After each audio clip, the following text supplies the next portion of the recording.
Hi, everyone, and welcome to Sevbi Bar Podcast's new episode.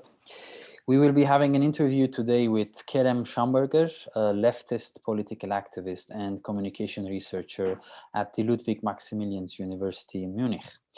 He is the author of a book called The Kurds, A People Between Oppression and Rebellion, published in 2018 in German. Our topic of discussion is Rojava, also known as Syrian Kurdistan, or Autonomous Administration of North and East Syria, which was founded officially in 2013.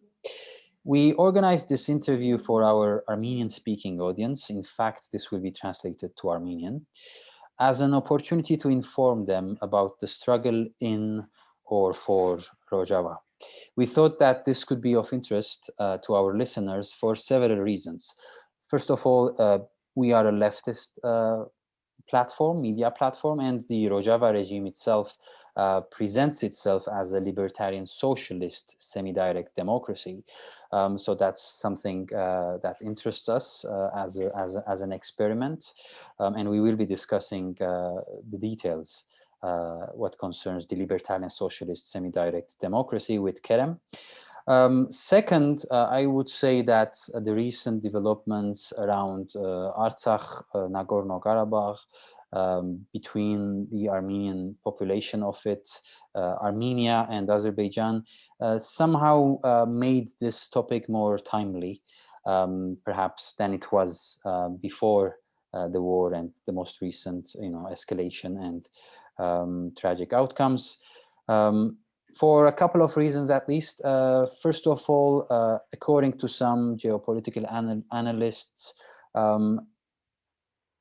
as a result of this escalation, violence, war, and especially the way it ended, to some extent, Armenia and the region, the South Caucasus, got closer to the Middle East, geopolitically speaking, of course, with the implication of the, Turkish army as well, the Syrian Turkish, again, somehow joint forces for, surveying or securing or observing peace, but also the bringing in of some Islamist jihadist mercenaries from Syria itself and Libya by the Turkish side, helping Azerbaijan, and so on and so on. All of these somehow brought the region, geopolitically speaking, in terms of relations and calculations, closer to the Middle East, where Rojava is also situated. So that's on the first hand. And secondly, more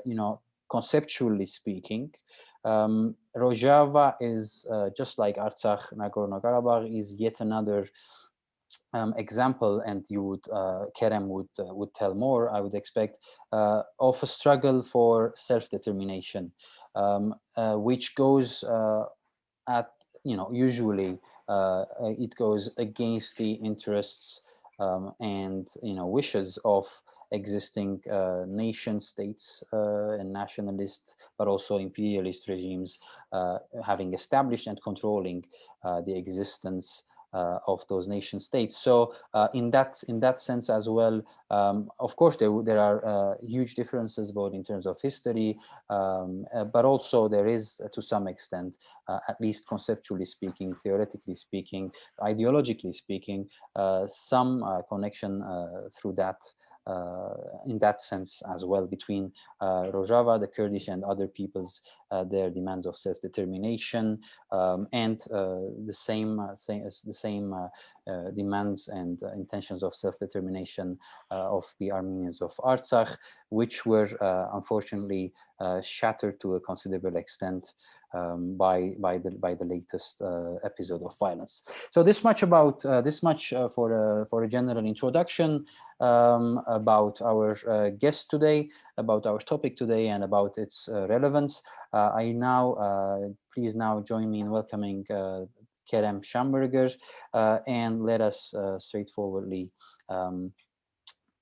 start our discussion and our interview, rather, about Rojava. Let us, Kerem, first of all, welcome to our platform on Sevbibar. Let us start by the history of Rojava, if you could concisely present it to our listeners, most of whom are probably have probably are not much knowledgeable about Rojava, its history. Yes, thank you very much for inviting me to talk to you about the revolution of Rojava. I'm very happy that I can talk to Saif Dibar about this topic because I think, as you mentioned in your words, it is also very heavily related to the situation in Armenia and Artsakh and Nagorno-Karabakh. First, let me share the screen for you. Okay, I hope you can see, wait. I hope you can see it right now. Yes, okay. We can see the map. So first, let me make some general remarks. Here you can see in the dark area the main Kurdish settlement area. I'm saying this in the knowledge that this region also always has been populated by lots of other ethnic and religious groups like Armenians, Yazidis, Arabs, Turkmens, Turks, etc. So it has always been a multicultural and multi-ethnical area where you also could find Kurds. Maybe you know Kurds from celebrating Nevros. That means the beginning of the new year on every March 21st. Probably you know this festivity by people jumping over fires. It is also celebrated in the Persian culture, but for the Kurds, it is a highly politicized way which marks their struggles against oppression. The day stands for the continuous fight against dictatorial authorities and in favor of human, women's, and Kurdish rights. So when we talk about Kurdish people in Western media, it is always framed with terror, war, atrocities done against them or by them. But what I would insist on that this is a much wider topic. I would call the Kurdish freedom movement a social movement, which from my perspective strives for the democratization of the Middle East. And that becomes clear when we look at what is happening in northern Syria right now, where my focus will lie on. I myself was on the ground a lot. I was in northern Kurdistan, Turkey. A lot of times I can't go there anymore because the Turkish state isn't that happy about the things I write and say. I went to southern Kurdistan, Iraq, and in 2018 I was in Rojava as part of my dissertation research on Kurdish media. By the way, Rojava is the Kurdish name for west. Precisely, it means where the sun sets, because it is considered as the western part of Kurdistan. Here you can see a map of the whole of Syria. Yeah, maybe just to explain you the colors, the red color is the place where the Assad regime and Russia has its hegemony. Green in the upper left is the Turkish occupied areas together with jihadist militias. And the yellow part is what we call Rojava, or what is officially called the Autonomous Administration of North and East Syria.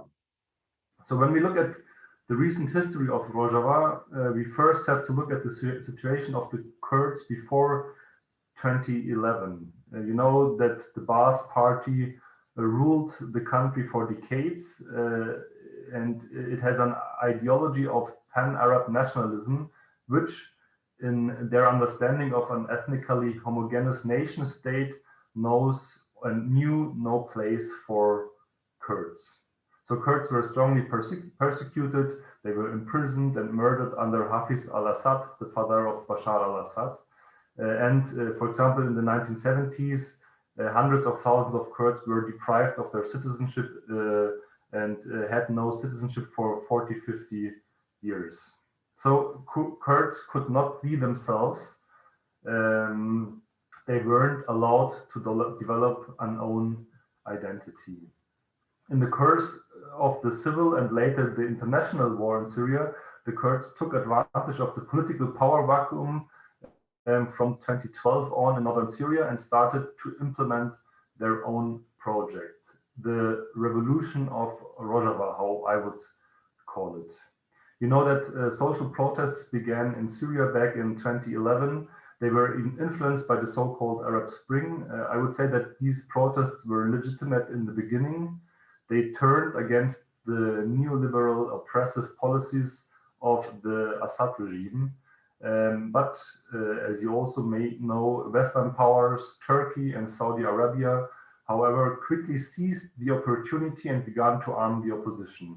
Some of the opposition groups, especially the Islamist ones, they were ready to use violence, partly also because the regime reacted with very brutal methods to the first peaceful protests. And meanwhile, when we look at the northern part of the country, the region of Rojava, this region remained largely quiet. Why? Because the movement for a democratic society, TEVDEM, which is an umbrella organization of about 80% of all Kurdish opposition groups, which was founded in January 2011, this TEVDEM movement decided to take a third path, not at the side of the regime, but also not at the side of the then so-called Free Syrian Army. In the widening power vacuum with the retreat of the Assad regime out of northern Syria, on July 19, 2012, the municipal administration in Kobane, probably this is a city you might have heard of because of its first successful struggle against ISIS, or I would call it Daesh, and people in the region also call it Daesh. So this municipality was torn from the hands of the Assad regime by the Kurds, who were back then organized in the TEVDEM structures. And so now, right now, the 19th of July 2012 is somehow marked as the beginning of the revolution.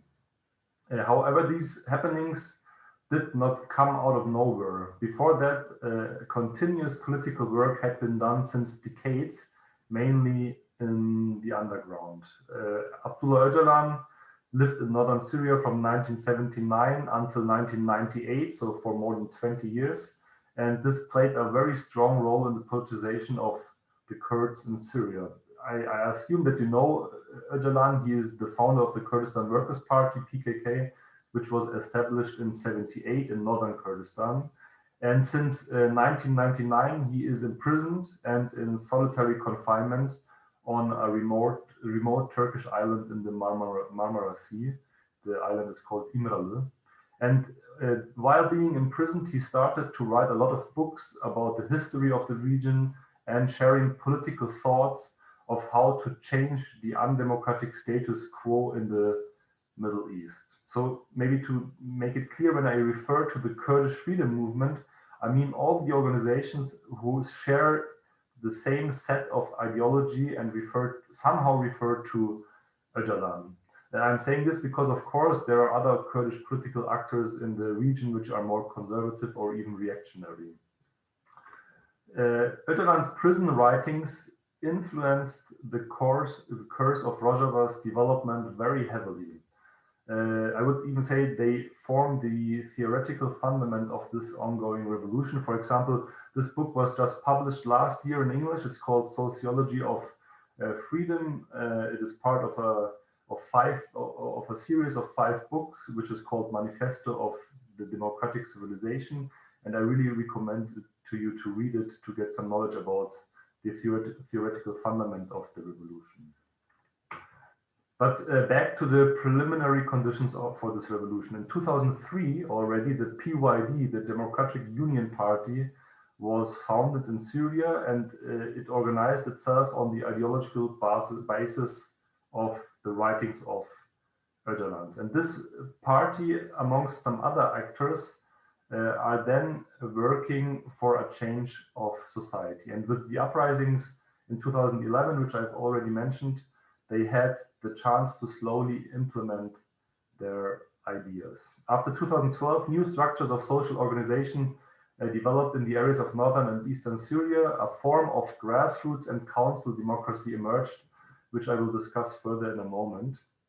But since the answer is about a brief history of Rojava, from the beginning on, this revolution was exposed to heavy dangers. First, groups close to Al-Qaeda, then Daesh posed a heavy threat.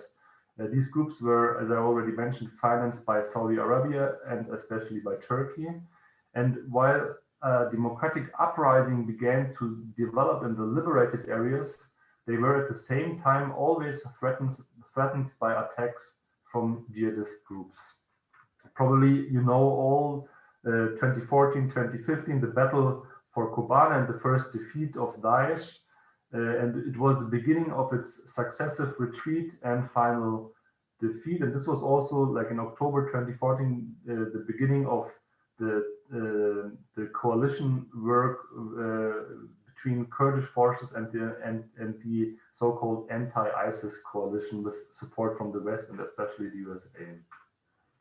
Then another important day in Rojava was the campaign for the liberation of Raqqa, the back then capital of Daesh.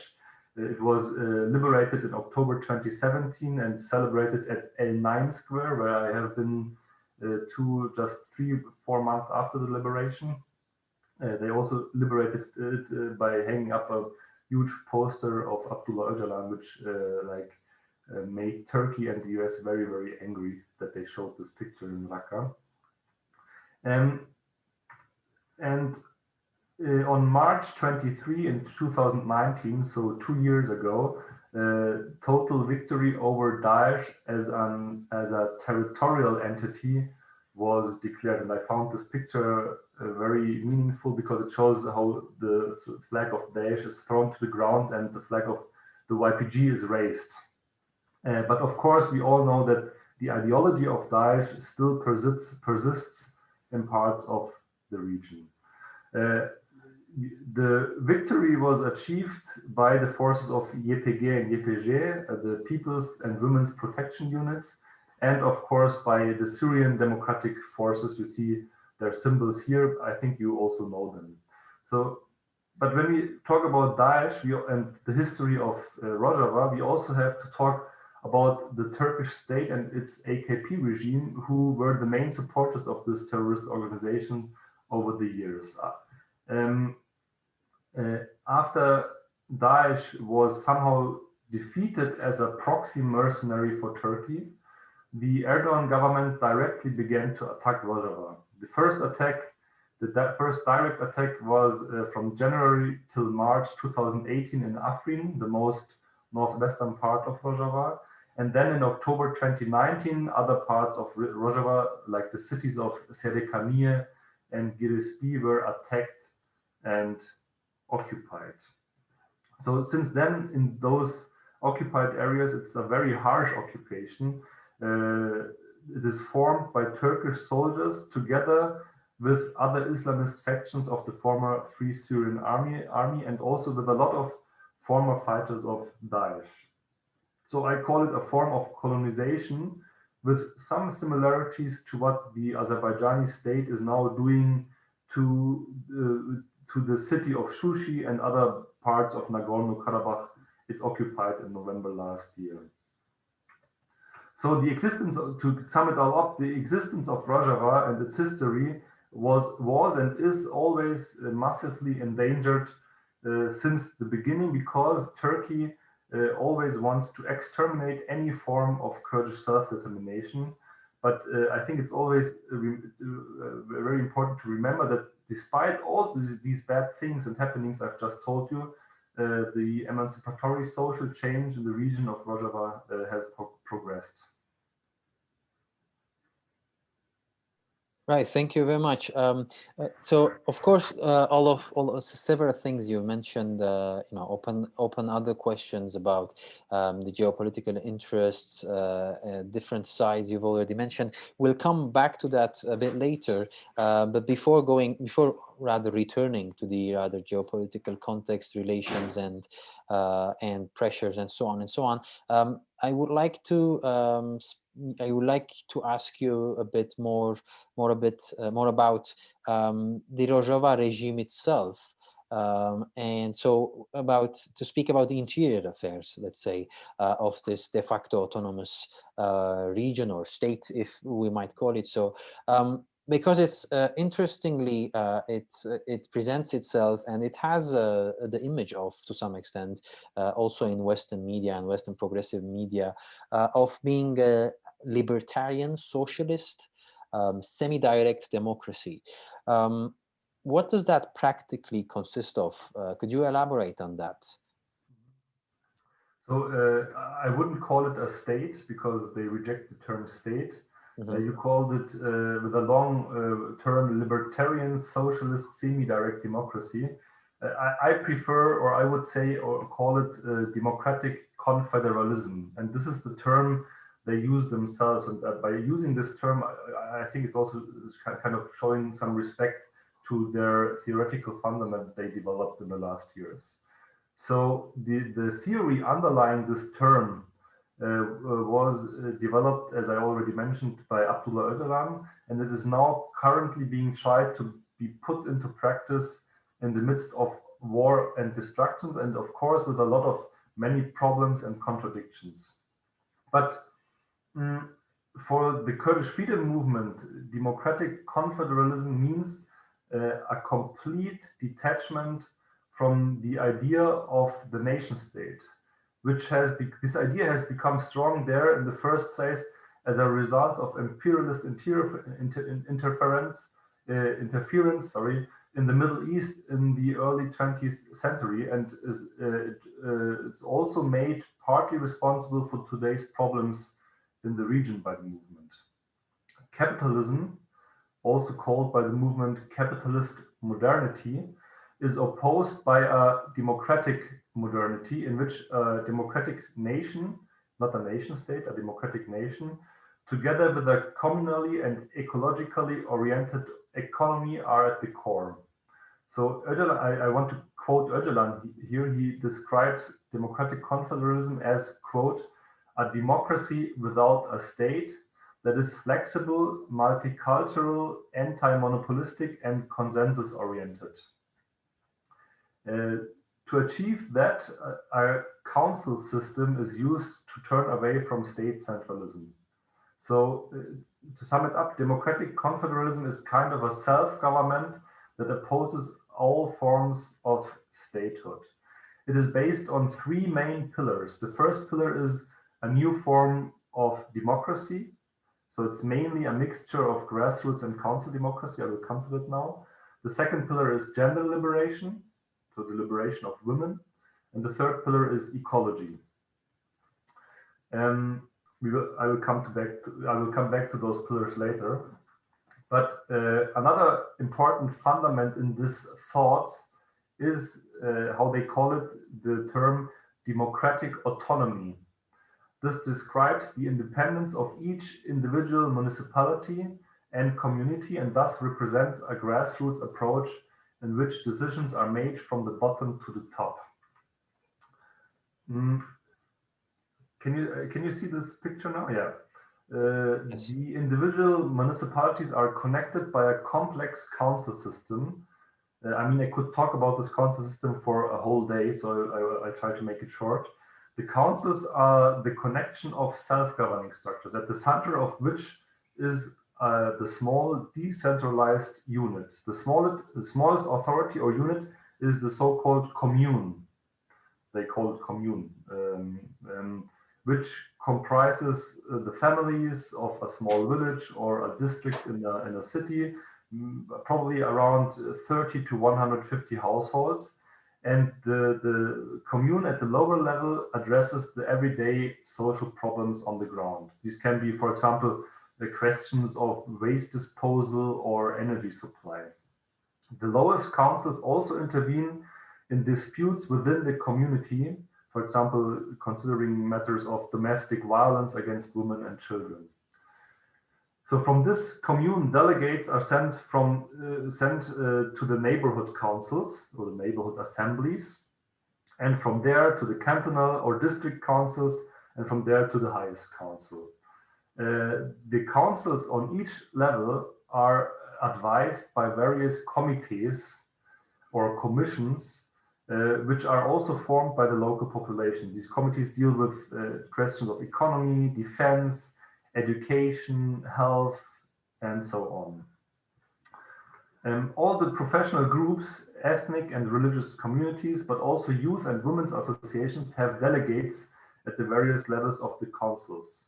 The heads of the councils must be equally represented by a man and a woman, and moreover, a share of 40% of all seats are certainly attributed to women. Here I am showing you a picture of women participating in such a council meeting.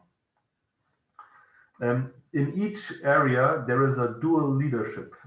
Here, for example, you see the former mayor and mayoress of the city of Serikaniye. I already told you that the city was unfortunately occupied by Turkey in October 2019, so they are not the mayors anymore. All the emancipatory progress was crushed by the occupation forces. But it is interesting to know that before that, since Serikaniye was also a city in which a huge minority of Arabs used to live, this was also represented in the political structures. In this case, the female mayor you see here was also of Arab origin. The council structures altogether form what I already told you, the autonomous administration of North and East Syria. You can see the symbol right here in the picture. There are some other political institutions to make it more complicated, such as the Syrian Democratic Council. It has kind of a diplomatic character and forms a political umbrella, providing the political framework to resolve conflicts among various groups in the whole of Syria. And then there is also still TEVDEM, the Movement for Democratic Society, about which I have talked in the beginning. It has changed over time because next to the autonomous administration and this SDC, Syrian Democratic Council, it is now the third major institution in the political landscape of Rojava.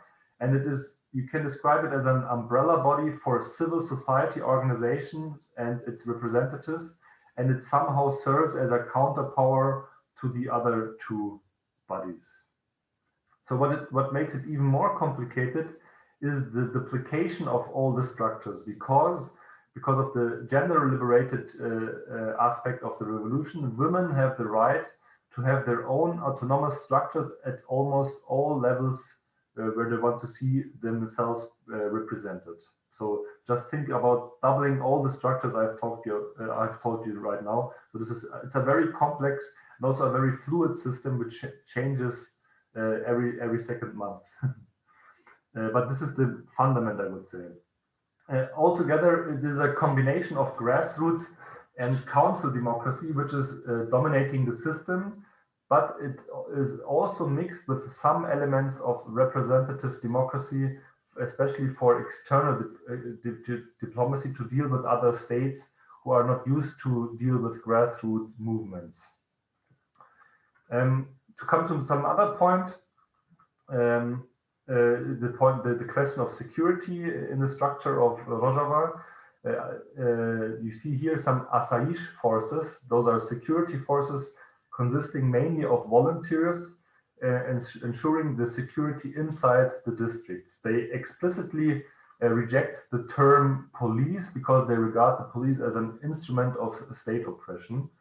The external security of the liberated areas and as a defense against attacks by jihadist troops or units of the Assad regime is provided by the People's and Women's Defense Units called YPG or YPG. I already told you that. But now considering democratic autonomy, the term I've already talked about, in the military sphere. For example, here you can see the logo or symbol of the Syriac Military Council.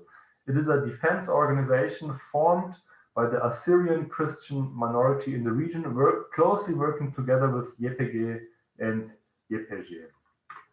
Here you can see the symbol of the Armenian battalion Shehid Nubar Ozanyan. He was an Armenian fighter of Armenian origin. He was born in Turkey, who died fighting Daesh in 2017. And you can also see that Mount Ararat is the symbol on their flag. What is particularly a very important takeaway point here is that the developments in Rojava are not only a Kurdish revolution, but it is a revolution of the entire diversity of religions and peoples living in this area. There is a so-called social contract for Rojava. It is a kind of constitution adopted in 2014, and its preamble states, I quote, "For freedom and respect of faith, we announce this contract as Kurds, Arabs, Syrians, Assyrians, Chaldeans, and Arameans, Turkmens, and Chechens." And as you can see on the picture here, freedom of religion is also highly respected in Rojava. When I traveled through the region, I saw so many churches, which was really impressive. So Rojava is currently, to sum it all up, trying out an exemplary social model, which what I would say is a model for the general coexistence of peoples in the Middle East beyond centralist nation-state systems. And I would even go so far to say that their theory and criticism could solve some of the main problems we are facing, for example, in Israel-Palestine, but also in Armenia and Azerbaijan. But of course, this is something you have to discuss in your own circles. Thank you, Kerem, again for the very detailed exposition. In fact, that's really interesting, also exciting, and it gives also hope. As you said, in several terms, it seems to be, at least from afar, exemplary. Challenging nationalism, challenging the state as a construct, as a political construct, challenging patriarchalism, and so on and so on. But I have heard some some criticism, or perhaps not criticism, but skepticism from people who have not been there about all this, seeing this as fully or partly or to some extent maybe a sort of advertisement or propaganda towards the Western Western societies, leftist circles, and so on and so on. I'm not reiterating that criticism, of course, but it really interests me.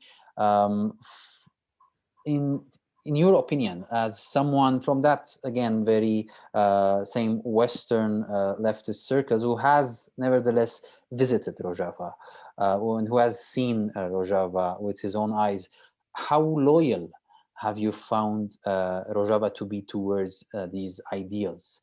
To what extent, in your opinion, is this experiment successful? Will it be successful, especially taking into consideration the fact that these very same societies, at least some large chunks of those Kurdish, Arab, other Middle Eastern societies have also some quite considerable degree of religious and cultural conservatism. So how does that really get realized? And as I said, to what extent do you think have you found yourself Rojava loyal towards these ideals? First of all, you said that it can be seen as propaganda to the Western left. So, but you have to question why would the Kurdish freedom movement make propaganda to the Western left, which has no power at all? Mm-hmm. If they want to get solidarity from powerful actors, they should make propaganda to the nation state of Germany, to the US. But of course, they are trying to present themselves to the Western left as they are, even knowing that the Western left is not in a powerful position. But when I went there, I was really impressed by the huge participation of the local population. Here you can see a picture of the Navroz celebration I took on the 21st of March in 2018, so 3 years ago. I was really impressed because the whole city of Kobane took part in the celebration. I mean, there were tens of thousands of people. Of course, you have to know that Kobane is somehow the heart of the revolution, so there are really the hardcore supporters of this transformation of society. But I could also see this in demonstrations in Kamishlo, which took place against the war against Afrin while I was there. And you also have some numbers, because in September 2017, local elections took place in the regions of Rojava, and the full turnout was around 70%, which I would say in the midst of war and destruction is quite high. Of course, that doesn't mean that all the people voted for the revolutionary parties, but just by taking part in those elections means that they somehow show respect or support even the new way of organizing the life. But of course, I mean, this question is also the place to talk about some contradictions.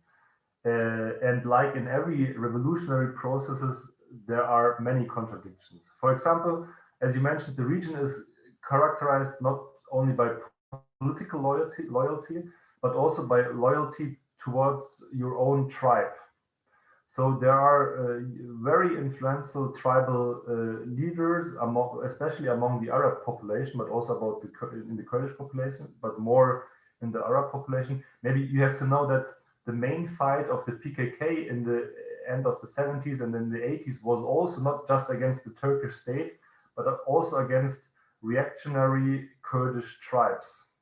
So this tribalism has been somehow destroyed in the Kurdish population, but not yet in the Arab population. And that leads to cases, for example, in the region of Jizire, which is a part of Rojava, the co-chairs were formed by first a leader of a very influential Arab Shamar tribe.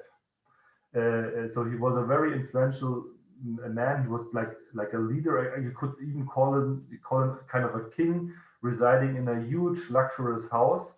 But as it is a co-system, he was not the only one. And there was also a woman of the Kurdish women's movement next to him. And so they somehow shared the power. But of course, it is a contradiction to an emancipatory social transformation process.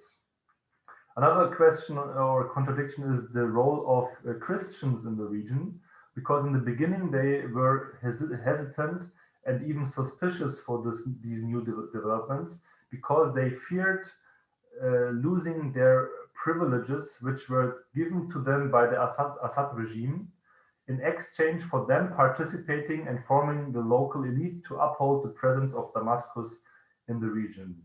But one has to say that there have been a lot of changes and also progress. So more and more Christians participate in the self-governing structure. So when I was crossing the border to Rojava, I was taken by a YPG fighter, and he was a Christian from Derik, and he told me, yes, I'm a Christian, but I'm also participating as a Christian in this revolution. This was very impressive. A third contradiction, of course, is that there are many people who want to flee Syria and also northern Syria because of war and the economic situation, and they want to come to Europe, and it's a problem because mainly the educated ones leave the area. And at the same time, Rojava hosts hundreds of thousands of refugees from the rest of Syria, even from Iraq, and mainly from the newly Turkish occupied areas in Afrin and elsewhere. So this is also somehow a contradiction. And maybe to make up a fourth contradiction is still Rojava is a very patriarchal society. I mean, and men who have no political consciousness try, of course, to defend their privileges which they had for the last 5,000 years. So it's nothing new. It's like a very old structure which can't be changed in 8, 9, 10 years.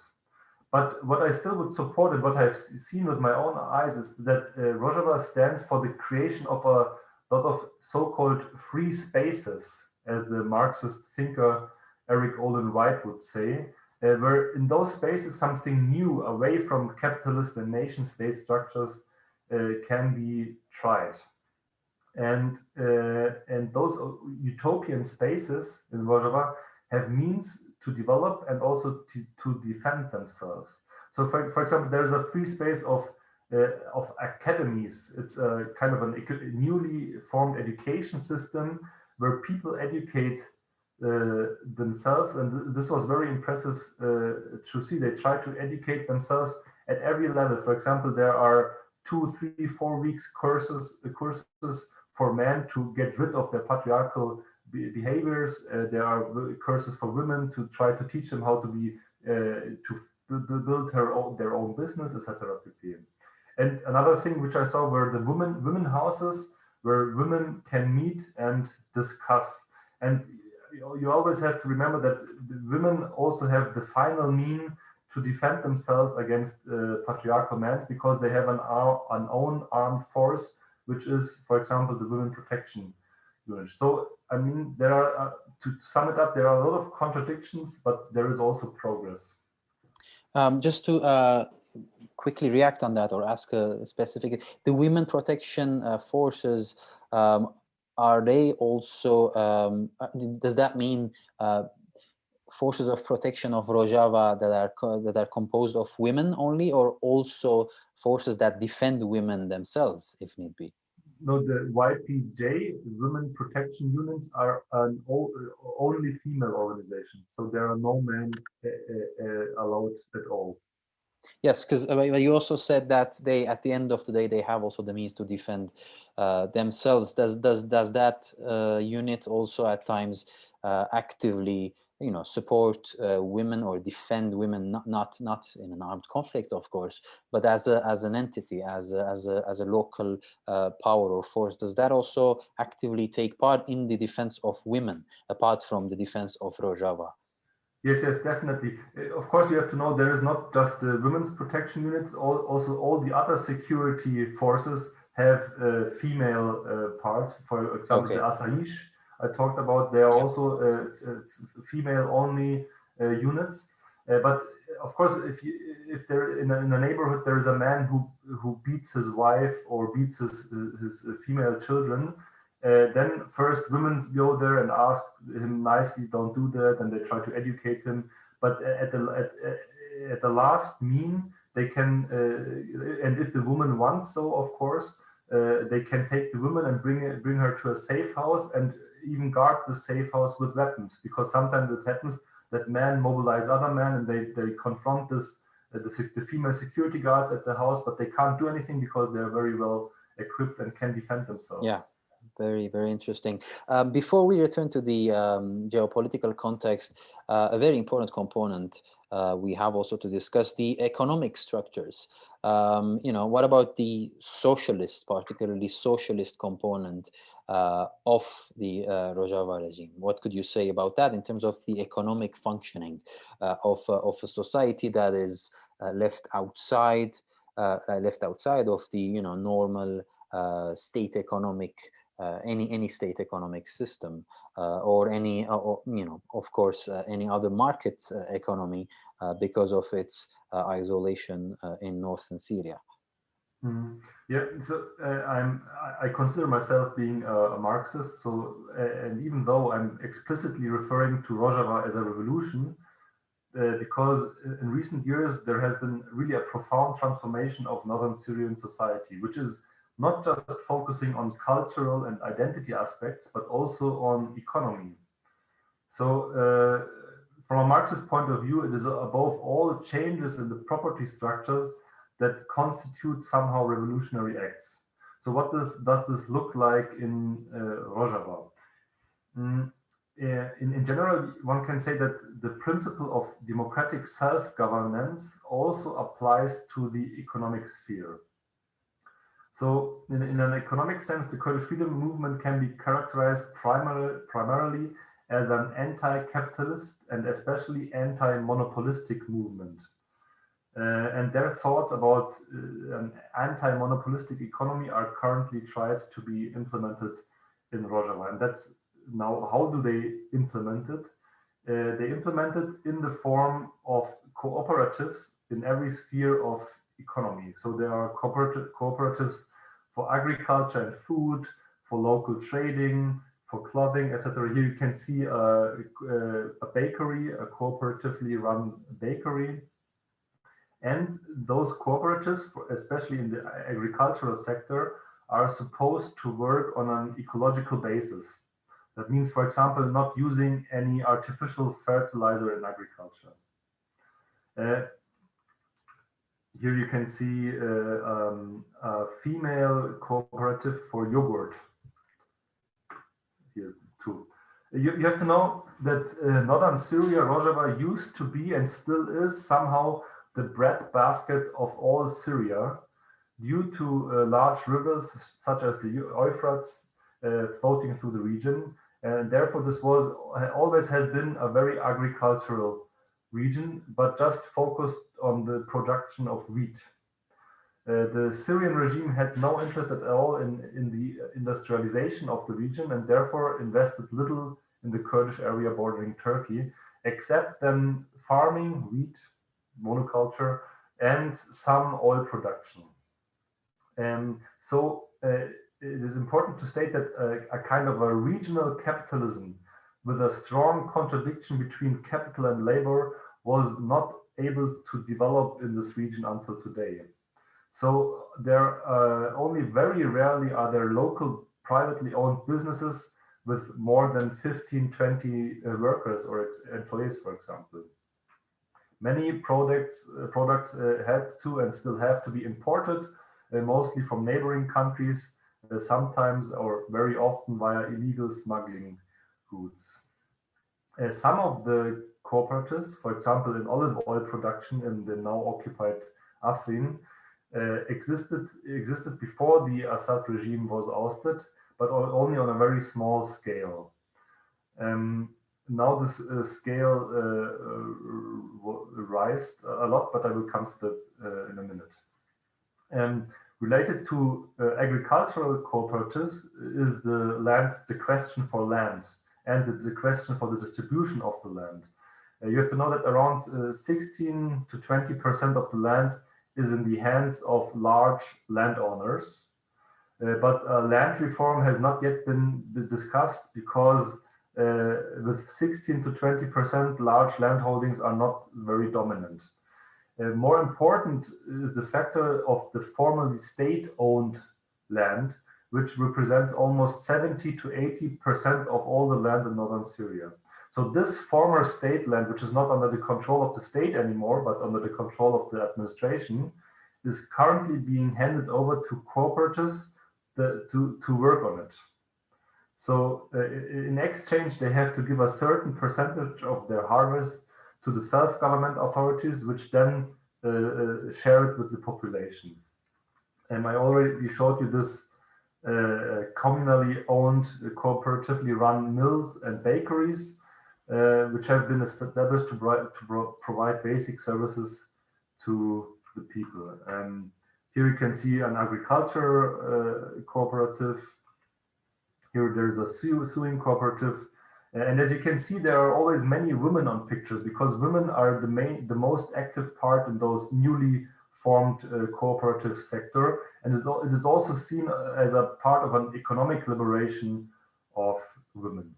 Until now, I spoke to the co-head of all the cooperatives in Rojava 2 years ago. And he told me that around 15% of the economy of Rojava is now formed by hundreds of cooperatives right now. So this sector still has to grow. The biggest part of the economy of Rojava is still based on an irregular war economy and imports, for example, via South Kurdistan. But the political aim is to continuously raise the percentage of cooperatives and make them finally become the dominant sector. Thank you. Again, very interesting, and it speaks once again to our context here. Though in this case, I would use this example in order to slightly or no, seriously criticize the Armenian, autonomous or de facto independent, now quite hardly hit state in Artsakh, and I think that they would have a lot to learn from Rojava in this case, because unlike Rojava, rather than basing their economy on cooperatives and on other communal, communistic, socialist structures of economy, and rather than basing it on democracy, and so economic democracy, the regime there soon after, starting after the liberation in the beginning of the 1990s, turned out to be and built a quiet oligarchic, even kleptocratic economic system and regime, which unfortunately also eventually played a role to this or that extent in its weakening as well. So I would like to invite Armenians following us in this case to think about this as perhaps as another way of doing or another route or another direction to take, or at least to think about, especially at these times of further hardship and further a much weakened population and state and reality in Artsakh and in Armenia as well. Anyway, let us return to the geopolitical context and try to bring this discussions slowly to a conclusion. Of course, it's a very large question in itself, the geopolitics, and it has different directions. But I would like you to talk just a little bit, to the extent possible within the time limits, about the regional and imperial interests, different coalitions, be that US, the European Union, Russia, of course, with its, again, boots on the ground, just like here, again, back to our context in Artsakh, Karabakh. What about Iran, Iraq, siding with Syria? What about Turkey? Why its intervention, and of course Syria at the end of the day. I would expect, again, Syria to act in terms of, to speak through its very nationalist and nation-statist approach of imposing its borders and boundaries, speaking of territorial integrity, and thus crushing, probably, or willing to crush the will and the human right of the peoples of Rojava for self-determination. Again, very similarly to what Azerbaijan has been doing for decades, playing the card of territorial integrity, which, in my opinion, is in itself, a state-based and nationalist, in that sense, politically speaking, nationalist approach.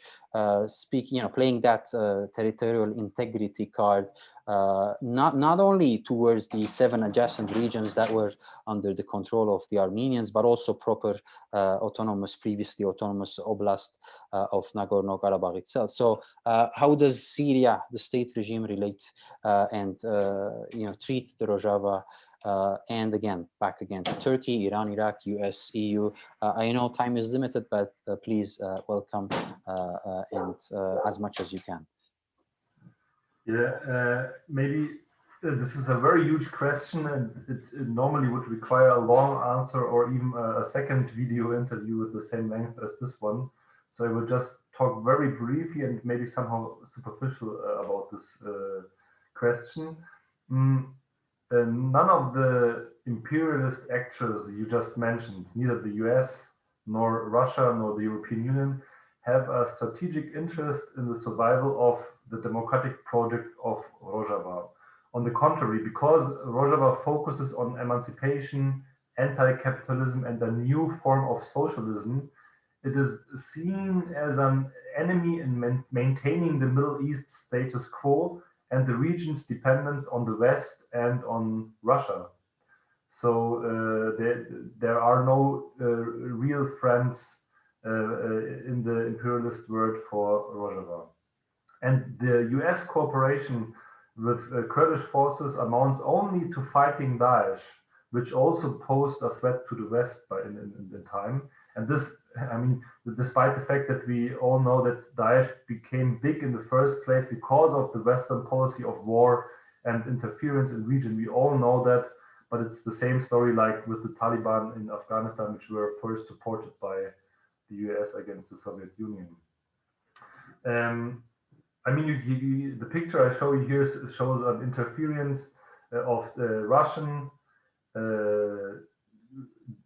American, and Assad regime forces in a little village in Rojava just some months ago, which is, I mean, that's how close Russian and US forces can get. It's a very interesting picture, I would say. The regional imperial player Turkey, you have to state it as it is, would prefer to destroy the project now rather than tomorrow. I mean, the AKP regime's threats of war against Rojava are real and must be taken very seriously. But at the same time, Turkey must also take into account the interests of its partners, I mean, the West, and in this region, especially Russia in particular. Considering Damascus and Assad, unfortunately, he still sticks to this pan-Arabist, pan-Baathist approach, showing no sign of willing of working together. I mean, the self-administration has stated in several statements that the only solution is via political talks. The only solution lies within the given state, given borders of the state. They don't want to form another state. They don't want to become a part of a Kurdistan or so, whatever. But even though they made the statements, the Assad regime has not answered in a positive way until now. From Rojava's perspective, and I mean, I think this is a very important point at last, the self-government tries to make use of inter-imperialist contradictions between the USA and the European Union on the one hand and Russia on the other, and by that to advance itself in the middle of those inner imperialistic contradictions. So many leftist people in the West have accused Rojava of working together with the US, but it is very important to state that this cooperation is just considering Daesh, and it's a tactical but not a strategic cooperation. The self-administration, and I have talked to many activists there, they are very aware that the US has no political interest at all in the maintaining of Rojava, and therefore Rojava is constantly trying to build up its own political and military strength at the same time it is working together with the US. So to the role of Iran and Iraq, I mean, this is a very complicated question. The role of Iran is connected with its need to maintain the Assad regime against the West, etc. But I won't come to that right now because it's too long. Probably also its own ethnic Kurdish population within its own boundaries, and so on and so on. When you speaking about the EU or the West generally and its interest or non-interest, as you said, in Rojava, in a 2020 article in the Jacobin magazine, yourself, you had written about, I'm quoting here, Germany, that supposed bastion of liberal democracy, treating standing up for Kurdish rights as tantamount to terrorism, and hitting activists with house searches, imprisonment, and even deportation. And I think you have also been, called for interrogated to some extent for your involvement. Could you elaborate on that very, very briefly before we conclude? I mean, since more than 30 years, Germany is the #1 Western state in persecuting almost every political activity which is somehow connected to the Kurdish freedom movement. So this movement here is understood as the PKK, the Kurdistan Workers' Party. It was illegalized and called a terrorist organization as early as in 1993. And why? Not because it was really a terrorist organization, but because of the long-term partnership between Germany and Turkey, which is more than 100 years old, and under which also the Armenians had to suffer if you consider Germany's role in the Armenian genocide in 1915. So today's partnership relies on first economy. So the import-export trade is very important. 10% of all Turkish exports go to Germany. The biggest German companies have production facilities in their global value chains located in Turkey. So more than 7,000 German companies are working in Turkey: Siemens, Volkswagen, Daimler, etc. So that's the first reason, economical reason. The second reason is a geostrategic reason. Turkey is a NATO partner, and there is a constant conflict between the East and the West, and Germany and the rest of the European Union. They don't want Turkey to change to the Russian side, which Turkey keeps always using as a threat and as a political tool to pressure the European Union, sometimes successful, sometimes not.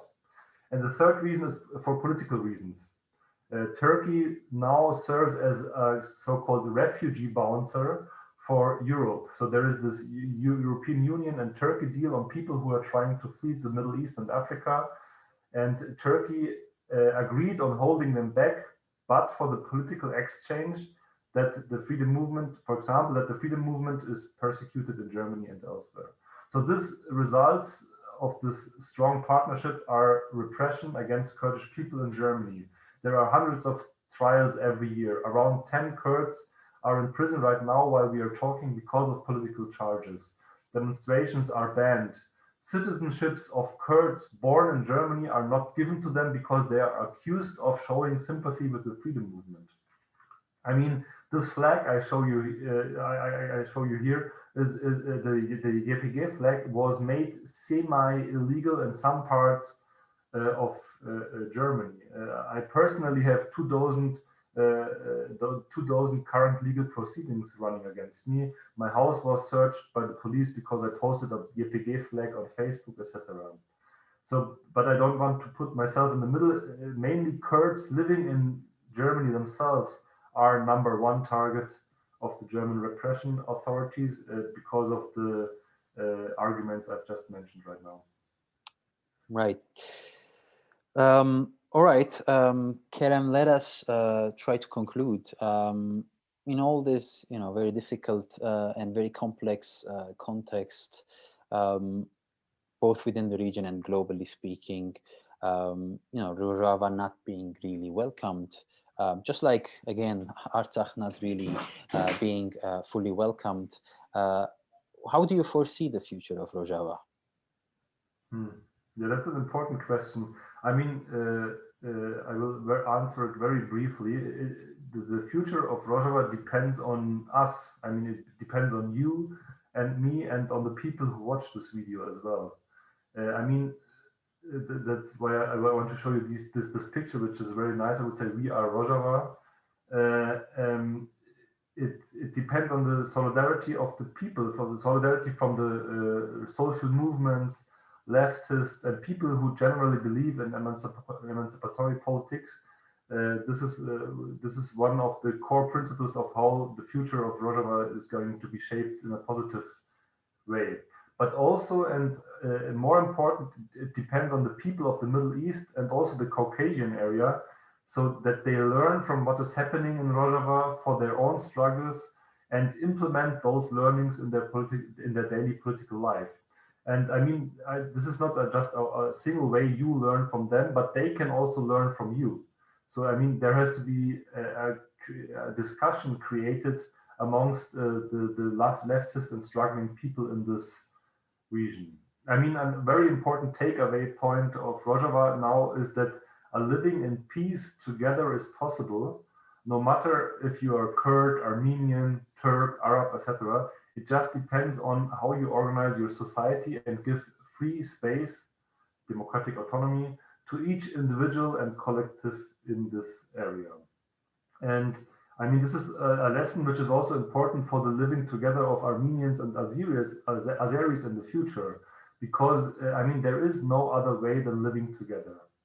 But for that living together being possible, and I will end with a political remark, I would say that the authoritarian dictatorship of Erdogan and the aggressive stance of the Turkish state towards everything what is Kurdish and what is Armenian has to be ended. And again, to organize against this dictatorship, it lies in our hands. Thank you very much, Kerem, and thank you to our listeners. This was Kerem Schamberger speaking about Rojava, the Rojava Revolution on Serbi Bar's podcast. Stay well. Bye bye. Thank you.